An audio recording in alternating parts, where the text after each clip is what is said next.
이게 채무자예요, 채무자. 그리고 이게 저예요. 제가 채무자를 안아주고 있습니다. 고생하시니까 의뢰인이 선물해 준 거예요. 감사해요. 안녕하세요, 김 변호사입니다. 요 내용을 찍을지 말지 사실 직원들하고 고민을 좀 많이 해봤어요. 직원들 중에 굳이 요걸 찍을 필요가 있느냐 말씀하시는 분도 있고 괜찮다라고 하시는 분도 있어요. 뭐냐면 보정하는 방법이에요. 보정하는 방법. 여러분들이 보정하는 거에 대해서 막연한 두려움이 있으세요. 사실 개인회생 절차가 진행을 함에 있어서 신청서 작성, 그러니까 상담이랑 보정이 제일 중요하거든요. 왜냐면 신청서는 상담한 내용으로 그냥 작성만 하면 돼요. 그 다음에 우리가 낸 그 자료를 가지고 법원에서 이 자료의 내용들이 옳은지 그른지, 채권자한테 일방적으로 불리하지 않은지, 채무자가 뭘 숨기고 있는 게 없는지, 그런 것들을 파악을 해서 개시결정이나 인가결정을 내줘야 되잖아요. 그래서 저희가 낸 신청서를 꼼꼼하게 검토한 다음에 법원이 많은 보정들을 내요. 특별히 문제가 없으면 보정은 한 2번 정도로 보통 끝나고요. 특별한 문제가 있으면 5번, 6번, 7번 할 수도 있어요. 그 다음에 결국에는 기각이 날 수도 있어요. 최근에 나온 요 보정서들 저희 전자소송 사이트에 들어가서 조금 보정이 까다롭다고 저희가 알고 있는 그 새 법원에 보정서를 저희가 가지고 왔어요. 요거 빠르게 한번 읽어드릴게요. 어떤 식의 보정이 나오는지 읽어드릴게요.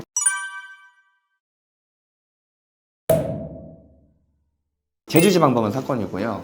요것도 올해 접수된 거예요. 의뢰인은 40대 여자분입니다. 첫 번째 보정, 전체 카드에 소유 여부를 제출하고 2년치, 그러니까 2020년 1월부터 2021년 12월까지의 카드 상세 이용 내역서, 월별 사용 내역 다 제출하래요. 매월 카드 내역 날라오잖아요. 뭐 옥션에 뭐 12만 얼마, 뭐 무슨 맥도날드에 뭐 9천 얼마, 이거 날라오잖아요. 그거 2년치 싹 다 제출하라는 거예요. 왜? 카드 빚이 많은가 보죠, 소득에 비해. 그러니까 어디다 썼는지 확인하겠다는 거예요. 카드깡 하신 분들도 가끔 있어요. 심지어 제가 옛날 말씀드린 것 같은데 카드로 금을 사가지고 그거를 팔아가지고 현금화 하신 분들도 있고 그래요. 그거 확인하겠다는 거예요. 청산가치 반영되는 거죠, 당연히. 그 다음에 아래의 재산 소명 자료 제출하시기 바랍니다. 채무자 및 배우자의 최근 3년치 세목별 과세증명서. 이거 어떤 건지 말씀드렸어요. 부동산이나 차량이나 이렇게 등기되는 것들은 그 세금 얼마나 냈는지 확인한 다음에 재산의 어떤 가액을 추정할 수가 있겠죠. 세금 안 내다가 갑자기 재산세 낸다. 취득했네. 내다가 안 낸다. 팔았네. 이런 것들 확인할 수 있는 거예요. 채무자 및 배우자가 4년 동안 처분한 재산 내역 갖고 와라. 뭐 이 세목별 과세증명서에 그 드러나지 않는 것들 있잖아요. 그런 것들 갖고 와라. 요거고요. 그 다음에 금융결제원 계좌정보 통화관리 서비스 말씀드렸어요. 페이인포 여기 들어가서 은행, 우체국 새마을금고, 증권사 모든 계좌 현황 다 제출하고 모든 계좌의 활동 계좌, 오랫동안 안 쓴 계좌들이 있어요. 그럼 비활성화 계좌 말고 활성화 계좌에 2년치 거래 내역서 모두 갖고 오래요. 그 다음에 거래 내역서 중에 개인 간 거래가 있다는 거예요. 개인 간 거래. 개인 간 거래나 아니면 현금 인출, 금원에 대해서는 싹 다 설명하래요. 소명 자료를 제출하지 못할 경우에는 전액 청산가치 반영하래요. 요런 거, 요거 되게 자주 나오는 거예요. 요런 거. 설명하지 못한 자료들은 빼돌렸다라고 의심할 수밖에 없기 때문에 청산가치 반영하라는 거예요.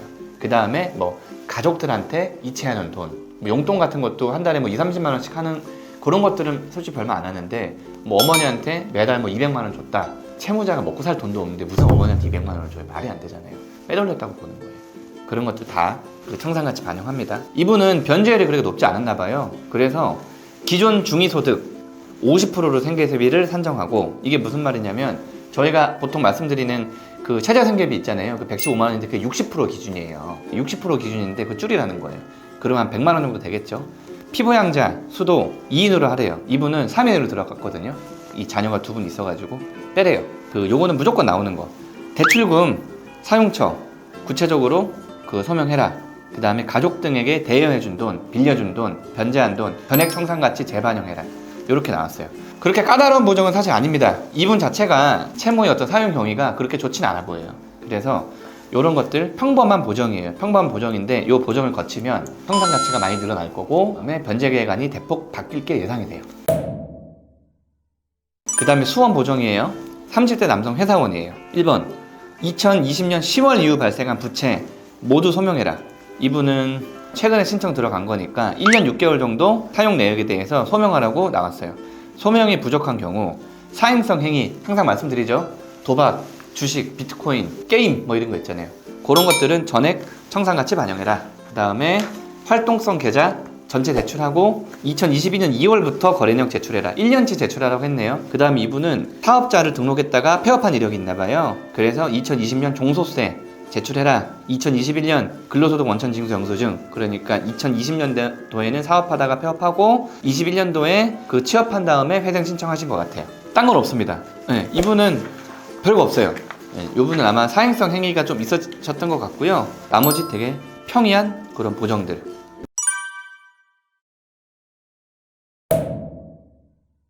그 다음에 대구지방법원, 요거 아까 제가 정리하면서 봤는데 요거는 보정이 진짜 빡셌어요. 7페이지짜리 보정이었는데, 왜냐, 이분이 50대 여성분인데 영업직이거든요. 영업직은 급여가 왔다 갔다 하잖아요. 회생 신청을 앞두고 사유는 있어 보이지만 어쨌든 급여가 확 줄었어요. 그러면 법원이 뭘 한다?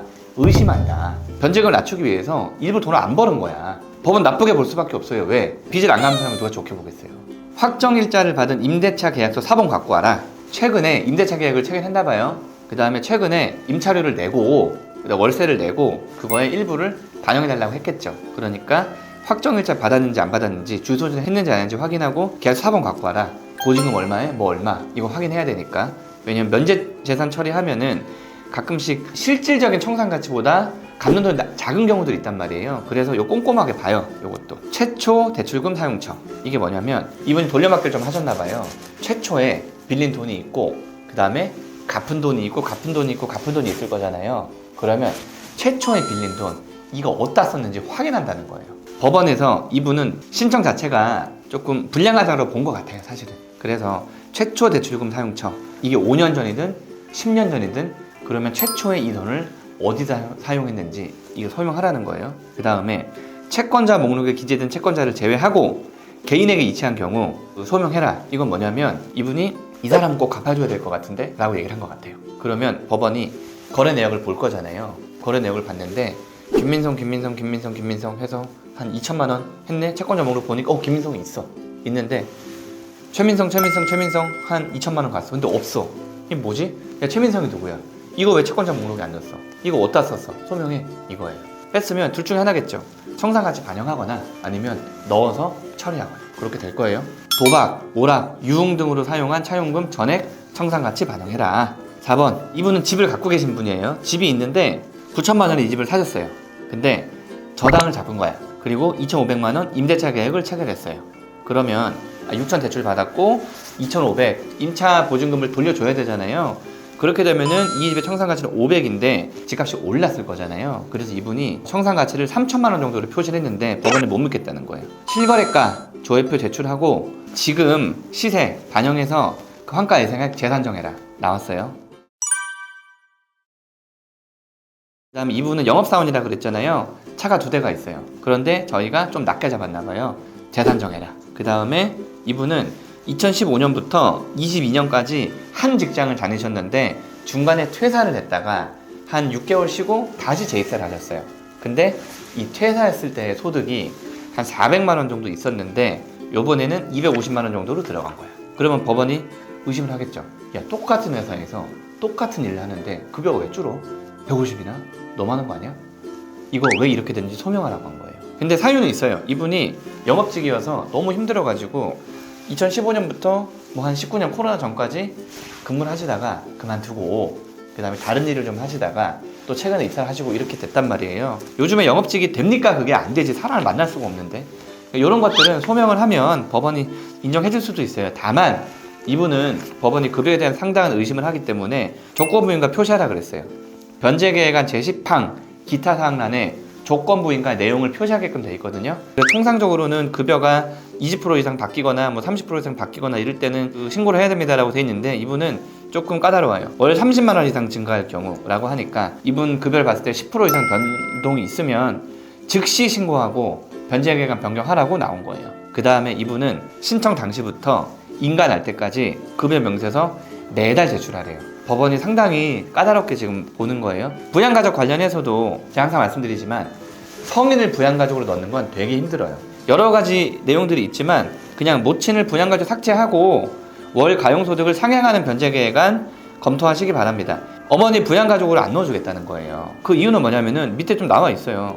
모친 소유의 부동산 가액이 1억이 넘는 걸로 보인다. 그러면 모친을 분양가족에서 삭제해야 되지 않겠냐. 다른 형제들이 있지 않느냐. 이런 것들 사실은 합리적인 것 같아요. 어머니 내가 모시고 있고 실제로 어머니 용돈 내가 주고 있고 같이 살고 있고 뭐 맞는데요. 어머니가 재산을 1억 이상 갖고 있으면 빚을 제대로 갚지 않는 채무자가 채권자를 희생하면서까지 어머니를 포함해서 40만원 80만원 인정해달라? 이거 제가 봤을 때 욕심 같아요. 요거 인정 잘 안 해줍니다. 다만 성년 자녀인데 뭐 장애가 있다거나 내가 외동아들이고 부모님이 생활보호 대상자고 재산도 하나도 없고 아무것도 없다, 내가 모실 수밖에 없다 라고 하면 채권자를 희생해서라도 법은 인정해줘요. 하지만 그냥 내가 엄마 용돈 주고 있는데 이건 안 돼요. 그 다음에 계좌통합정보관리 서비스 다 갖고 와라. 다 갖고 오는 대신에 1년치 거래 내역 갖고 오고 100만원 이상은 모두 다 소명해라. 카드 1년치 갖고 오고 30만원 이상 소명해라. 변제율이 너무 낮으니까 월 평균 가용 소득을 상향하든지 변제 기간을 늘리든지 해서 원금 25% 이상의 변제 기간을 검토해라. 이렇게 나왔어요. 원금의 25%에 한참 못 미치는 건가 봐요. 그러니까 여기서 하는 말이 뭐냐면 어머니 빼 기간 늘려 해서 원리금 전체 만약에 2억이다 라고 했으면 5천만 원 이상은 갚어. 요 얘기예요. 60개월을 갚든 36개월을 갚든. 구독과 좋아요 눌러주세요. 요 세 가지 정도의 보정 내용을 알려드렸어요. 그러면 이런 보정 내용들이 있잖아요. 이거를 어떻게 소명해야 될 것 같아요? 모르시죠? 그거 알려드릴게요. 금방 돌아오겠습니다.